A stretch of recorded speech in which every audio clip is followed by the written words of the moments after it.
അണ്ണാ DMK വീണ്ടും NDA പാളയത്തിലെത്തിയത് നടൻ വിജയുടെ രാഷ്ട്രീയ പാർട്ടിയായ തമിഴക വെട്രി കഴകവുമായുള്ള ചർച്ച പാളിയതിനെ തുടർന്നെന്ന് റിപ്പോർട്ട്. കഴിഞ്ഞ വർഷം നടന്ന ചർച്ചയ്ക്കിടെ വിജയ് മുന്നോട്ട് വെച്ച പല നിബന്ധനകളും അംഗീകരിക്കാൻ അണ്ണാ DMK തയ്യാറായില്ലെന്നാണ് സൂചന. മുന്നോട്ട് വെച്ച നിബന്ധനയിൽ സഖ്യത്തെ TVK നയിക്കുമെന്നും വിജയിയെ മുഖ്യമന്ത്രി സ്ഥാനാർത്ഥിയായി ഉയർത്തിക്കാട്ടണമെന്നും TVK പ്രതിനിധികൾ പറഞ്ഞിരുന്നു. ആകെയുള്ള 234 സീറ്റുകളിൽ പകുതിയും TVKക്ക് നൽകണമെന്നും ആവശ്യപ്പെട്ടിരുന്നു. ഭരണകാലത്തിന്റെ ആദ്യ പകുതി TVKയുടേതായിരിക്കുമെന്നായിരുന്നു മറ്റൊരു നിബന്ധന.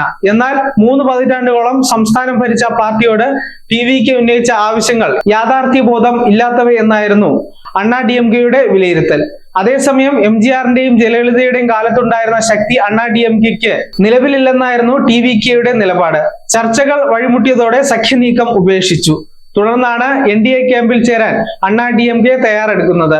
അതിനിടെ പാർട്ടി നേതൃത്വത്തോട് ഇടഞ്ഞു നിൽക്കുന്ന മുതിർന്ന അണ്ണാ DMK നേതാവ് K സെങ്കട്ടനെ മുൻനിർത്തി അവരെ വരുതിയിലാക്കാനുള്ള ശ്രമങ്ങൾ BJP ആരംഭിച്ചു. മുൻ കേന്ദ്രമന്ത്രി കൂടിയായ സെങ്കോട്ടന് Y കാറ്റഗറി സുരക്ഷ നൽകുന്ന കാര്യം കേന്ദ്ര ആഭ്യന്തര മന്ത്രാലയം പരിഗണിക്കുന്നുണ്ട്.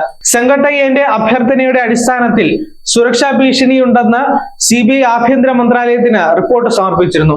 ഇതിന് പിന്നാലെയാണ് കേന്ദ്രത്തിന്റെ നടപടി. News desk zag news. നേരിന്റെ വാർത്തകൾ നിങ്ങളുടെ വിരൽത്തുമ്പിലെത്താനായി സാഗ് ന്യൂസ് ചാനൽ സബ്സ്ക്രൈബ് ചെയ്തും ഷെയർ ചെയ്തും ഒരു ശരിയായ മാധ്യമ നിലപാടിനൊപ്പം നിൽക്കാൻ ഞങ്ങൾ നിങ്ങളെ ക്ഷണിക്കുന്നു.